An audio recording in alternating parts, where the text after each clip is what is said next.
ನೀನು ನಮ್ಮ ಫ್ಯಾಮಿಲಿ ಬಗ್ಗೆ ಮಾತಾಡ್ತೀನಿ. ನಾನು ಯಾವತ್ತಾದರೂ ನಿನ್ನ ಫ್ಯಾಮಿಲಿ ಬಗ್ಗೆ ಮಾತಾಡಿದ್ದೀನಾ?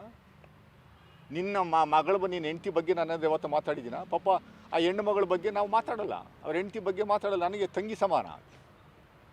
ನಿನ್ನ ನಿನ್ನ ಹಲ್ಕ ಬುದ್ಧಿ ನನ್ನ ಹತ್ರ ನಮ್ಮ ಹತ್ರ ಇಲ್ಲ. ಅದು ನೀನು ಮಾತಾಡ್ತೀಯ. ನಮ್ಮ ಮನೆಯವ್ರನ್ನ ಯಾಕೆ ತೊಗೊಂಬರ್ತಾ ಇದ್ದೀಯ? ನನ್ನ ಮಗನೇ ನಿನಗೆ ತಾಕತ್ತಿದ್ರೆ ಯಾವತ್ತಾದರೂ ನಿನ್ನ ಆಫೀಸಿಗೆ ಬರ್ತೀನಿ ಅಂತ ಬಂದರೂ ನಿನಗೆ ಆಫೀಸಲ್ಲಿ ನಮಗೆ ಟೈಮೇ ಕೊಡಲಿಲ್ವಲ್ಲ? ಬಾ ಇವತ್ತು ಅದೆಷ್ಟು ಜನ ಕರ್ಕೊಂಬರ ಯಾವುದೋ ಪುಡಿ ರೌಡಿಗಳನ್ನ ಬರೀ ಮಾಧ್ಯಮದ ಮುಂದೆ ಏನು ಎಲ್ಲರನ್ನೂ ಬೈತೀಯ. ಆ ನಮ್ಮ ಮದ್ದೂರು MLA ಉದಯನ ಬಾಯಿಗೆ ಬಂದಂಗೆಲ್ಲ ಬೈತೀಯ. ಅದೇನೋ ಕ್ಯಾಸಿನೋದಲ್ಲಿ ಏನೋ ಆಡಿಸ್ತಾ ಇದ್ದ, ಏನೋ ಮಾಡ್ತಾಯಿದ್ದೆ, ಯಾರ ಮೇಲೆ ಕೈ ಹಾಕ್ಕೊಂಡು ಏನೋ ಮಾಡ್ತಾಯಿದ್ದೆ ಅಂತ ಹೇಳ್ತೀಯ ನೀನು. ನಿಂದೇನು ಕಥೆ ಹೇಳು. ಆ ಪ್ರದೀಪ್ ಈಶ್ವರ್ ಅಂತ ಪಾಪ ಅವ್ರ ಮೇಲೆ ಅವ್ರನ್ನ ಬೈತೀಯ. ನಮ್ಮ ಮಹಿಳಾ ಅಧ್ಯಕ್ಷರಾಗಿದ್ದಂಥವ್ರು ಗ್ಯಾರಂಟಿ ಸ್ಕೀಮ್ನ ಉಪಾಧ್ಯಕ್ಷರಿದ್ದಾರೆ, ದಲಿತರು ಮಹಿಳೆ ಪಾಪ ಪುಷ್ಪಾ ಅಮರ್ನಾಥ್ನ ದಿನ ಬೆಳಗ್ಗೆ ಎದ್ರೆ ಬೈತೀಯ. ಮಹಿಳೆಯರನ್ನ ಕಂಡ್ರೆ ಆಗಲ್ಲ ನಿನಗೆ. ಹಿಂದೆ ಜಿಲ್ಲಾಧಿಕಾರಿಗಳಾಗಿದ್ದಂಥ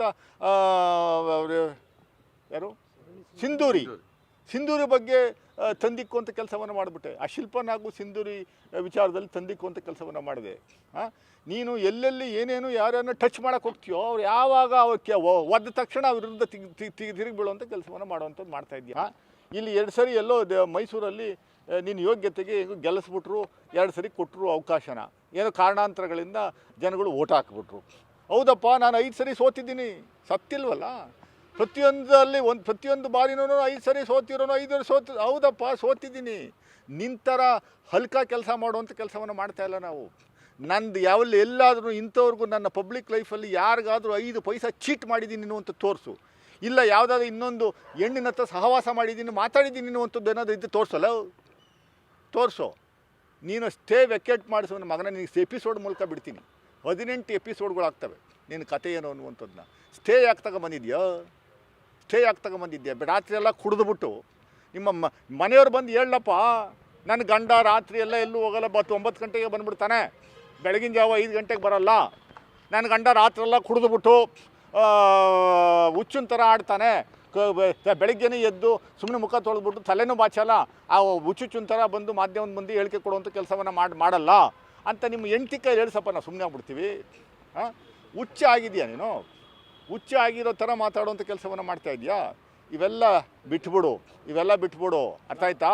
ನಿನ್ನ ಯೋಗ್ಯತೆ ಏನು ಅನ್ನುವಂಥದ್ದು. ಪತ್ರಕರ್ತರನ್ನ ಯಾರನ್ನ ಬೇಕಾದ್ರೂ ನಿನ್ನ ಪರವಾಗಿರೋನ್ನ ಬಿಟ್ಬಿಡುವಂಥದ್ದು, ಇನ್ನೊಂದೇನೋ ಮಾಡುವಂಥದ್ದು, ಇನ್ಯಾರೋ ನಿನ್ನ ಕ್ವಶನ್ಸ್ ಕೇಳಿರಾಗಲ್ಲ. ನಿನ್ನ ಯೋಗ್ಯತೆ ಪ್ರಶ್ನೆಗೆ ಉತ್ತರ ಕೊಡೋ. ಅದು ಬಿಟ್ಬಿಟ್ಟು ಯಾರನ್ನು ಬೇಕಾದ್ರೆ ಹೆಂಗೆ ಬೇಕಾದ್ರೆ ಮಗನೇ ಬಾ, ನಿನ್ನ ಮೇಲೆ ನಾಳೆಯಿಂದ ನೀನು ಒಬ್ಬರು ಉತ್ತರ ಕೊಡೋ. ನಾನಿವತ್ತು ಆಪಾದನೆ ಮಾಡಿರುವಂಥದ್ದಕ್ಕೆ ಉತ್ತರ ಕೊಡು ನೀನು. ನಾನು ಹೇಳ್ತಾ ಇದ್ದೀನಿ, ನೀನು ಸ್ಟೇ ವೆಕೇಟ್ ಮಾಡಿಸು. ನನ್ನ ವಿರುದ್ಧ ತಗೊಂಬಂದಿರುವಂಥ ಸ್ಟೇ ವೆಕೇಟ್ ಮಾಡಿಸೋ. ನೀನು ಯೋಗ್ಯತೆ ಏನು ಅನ್ನುವಂಥದ್ದನ್ನ ಎಪಿಸೋಡ್ ಮೂಲಕ 18 ಎಪಿಸೋಡ್ ನನ್ನ ಹತ್ರ ಇರುವಂಥ ಡಾಕ್ಯುಮೆಂಟ್ಸ್ಗಳು ಬಿಡ್ತೀನಿ ನಿನಗೆ. ಮಗನೇ ಅದನ್ನು ಹೇಳಿದ್ರೆ ನೀನು ನಮ್ಮ ಮನೆಯವ್ರ ನನ್ನ ಮಗಳ ಬಗ್ಗೆ ಮಾತಾಡ್ತೀಯ. ನನ್ನ ಮಗನೇ ನೀನು ನನ್ನ ಬಗ್ಗೆ ಮಾತಾಡೋ. ನಾನೇನಾದರೂ ತಪ್ಪು ಮಾಡಿರುವಂಥದ್ದಿದ್ದು ದಾಖಲೆ ಸಮೇತ ಬಿಡುಗಡೆ ಮಾಡೋಂಥ ಕೆಲಸವನ್ನು ಮಾಡೋ. ಅದು ಬಿಟ್ಬಿಟ್ಟು ಯಾವ ಛಲಗಳ ಮೂಲಕ ಮಾತಾಡಿಸುವಂಥದ್ದಲ್ಲ. ಬಾ, ಮುಂದಕ್ಕೊಂದು ಒಬ್ರಿಗೊಬ್ರಿಗೆ ಮಾಧ್ಯಮದ ಮುಂದೆ ಕೂತ್ಕೊಳ್ಳೋಣ. ನೀನು ಏನು ಮೈಸೂರಿಗೆ ಕಿಸ್ತಿದ್ಯಾ ಅನ್ನುವಂಥದ್ದು ಹೇಳು. 5 ನಯ ಪೈಸೆ ತರುವಂಥದ್ದು ಯೋಗ್ಯತೆ ಇಲ್ಲ ನಿನಗೆ. ನೀನು ವಿಡಿಯೋ ಇದು ಮೊಬೈಲ್ ಸೀಸ್ ಆಯ್ತಲ್ಲ, ಅಮಿತ್ ಶಾ ಅವ್ರು ಸೀಸ್ ಮಾಡೋರಲ್ಲ, ಅದರಲ್ಲಿ ಏನೆಲ್ಲ ಇತ್ತು ಅನ್ನುವಂಥದ್ದು ಹೇಳ್ಸು. ಏನೂ ಇಲ್ಲ ಅಂತ ಹೇಳುವಂಥದ್ದು ಮೊಬೈಲ್ನ ಡಾಕ್ಯುಮೆಂಟ್ಸ್ನ ಬಿಡುಗಡೆ ಮಾಡಿಸುವಂಥ ಕೆಲಸವನ್ನು ಮಾಡಪ್ಪ.